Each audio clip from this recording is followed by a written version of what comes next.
What is up today, YouTube? So today we are making a Halloween decoration based off of the coffin shelves I make.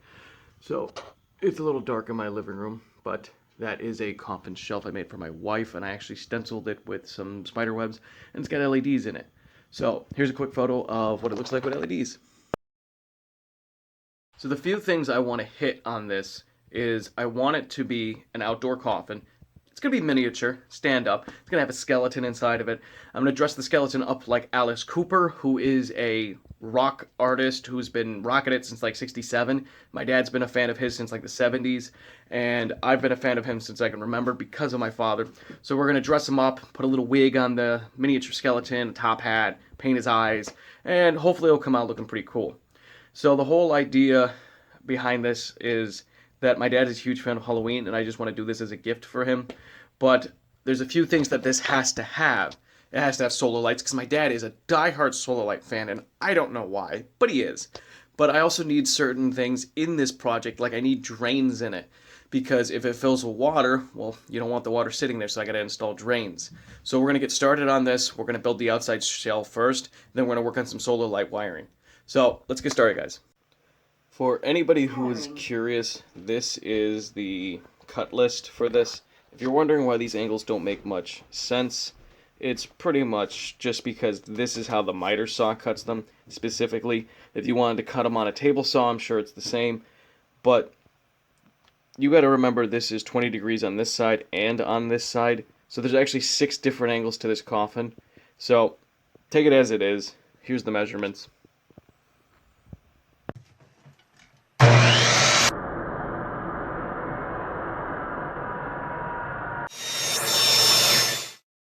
All 6 pieces are cut now. I would recommend labeling your angles or just doing 1, 2, and 3 because there are 3 different angles between these 6 pieces of wood. But now we can line them up, make sure they're going to fit, and then I have to drill a couple holes in 2 of them for the solar lights. So I just set it on the ground so you guys can get the basic concept of the shape of this. It's kind of like a hexagon at the top, and then it tapers off down to the bottom. So I'm going to drill a couple holes now, and we can move on to some pretty cool wiring. Alright guys, so I need to punch a hole in there because I want the solar panel to sit flush on the top tapered edges. So I have this hole saw that happens to be just slightly bigger than the solar lights I have, and I'm going to just punch some holes through these 2 panels. Alright, so I punched my holes out. Got my holes drilled in, and now a solar light fits down in between there. And that's all I was looking for. Alright, so I have my top and bottom pieces now laid out with some masking tape between the miters, just so my top and bottom can pinch together. I'm going to put some wood glue on, and then I have 2 ratchet straps laying nearby, because that's what's going to work as my clamps. So let's get this glued up, and if you noticed I'm wearing skull pajama bottoms, it's getting close to that Halloween season.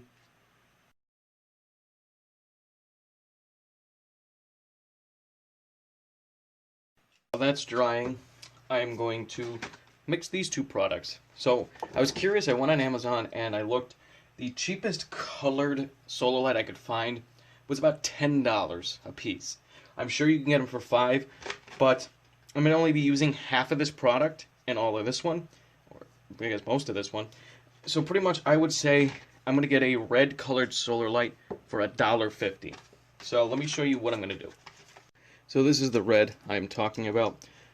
And I'm going to take 5 of these lights and I'm going to switch them out for the 1 white light in here, which looks like this. So first things first, I'm going to remove 5 off of here, and I'm going to keep the strand together. And then I'm going to take this apart, and we'll get into some wiring. Alright, so I've already stripped my wires, and I made it a goal to put a little piece of tape on my ground wire, because LEDs have to be wired in the particular way. Now, if you cut off 5 from the original strand, and you forget, you can always go back and just touch the terminals in here, and then just make sure that they light up. And if they don't light up, then you switch them around, and bam, you can see a little bit of life coming out of them. So I know this is my ground. So I'm done with this. Now to take one of these solar lights apart, we're going to start by taking this plastic off. It just twists out. And then we are going to take out the 2 Phillips screws.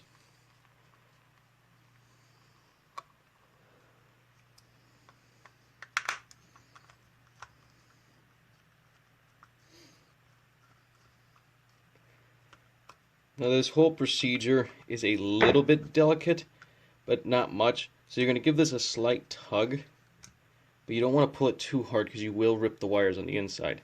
And here is all of it. So now I'm going to cut this LED off. Remove these little insulated pieces. And pretty much I'm going to splice power to ground, and it's going to be too hard for me to capture on my phone. But written on this little circuit board, it says which one power and ground is, which makes this a lot easier.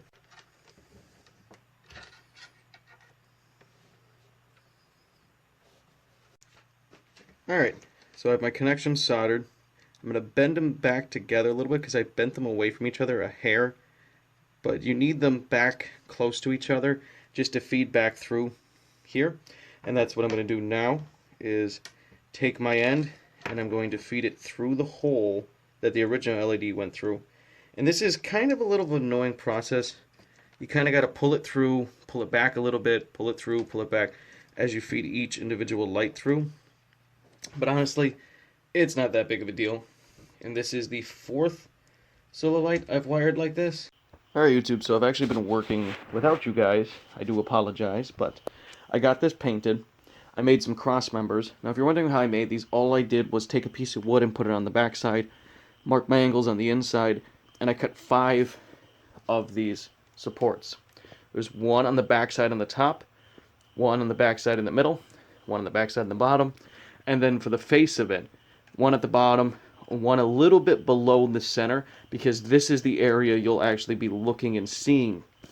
I got everything though nice and painted. I also cut a back out for it. So this back is made out of hardboard, is what it's called.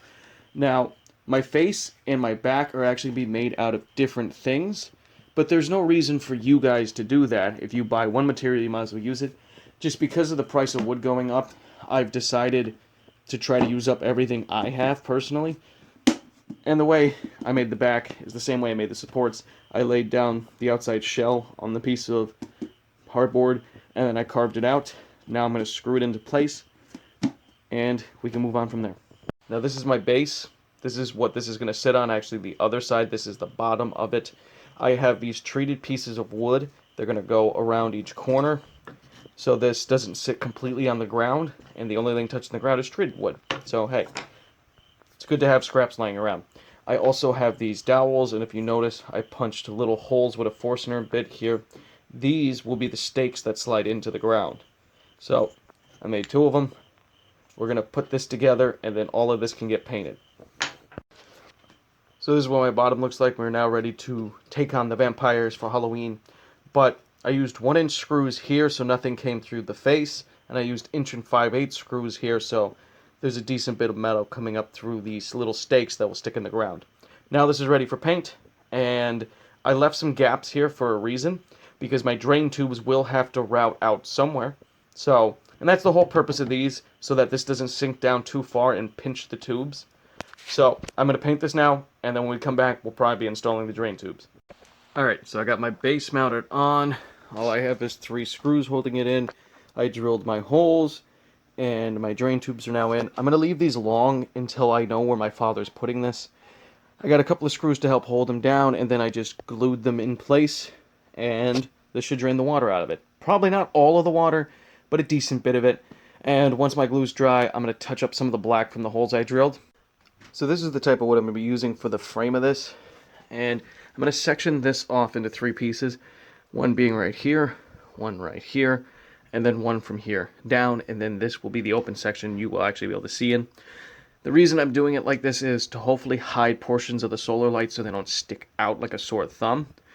And all I'm going to do is measure a rough distance here, rip it out of this piece of wood, lay it on there, and cut my angles.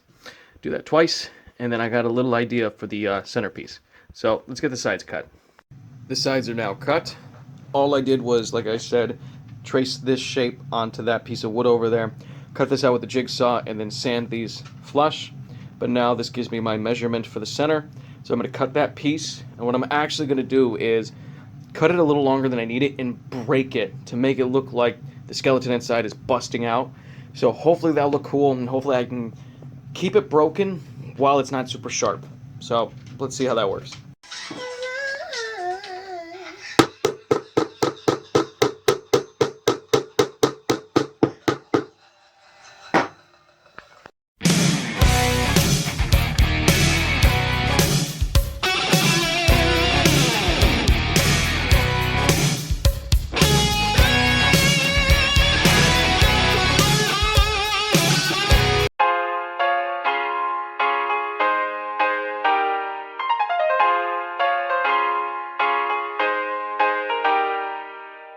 So this is what I wanted to show you guys. This is Alice Cooper. This is signed by Alice Cooper. This is verified memorabilia, and my father-in-law picked this up for me, so I'm going to be framing this soon.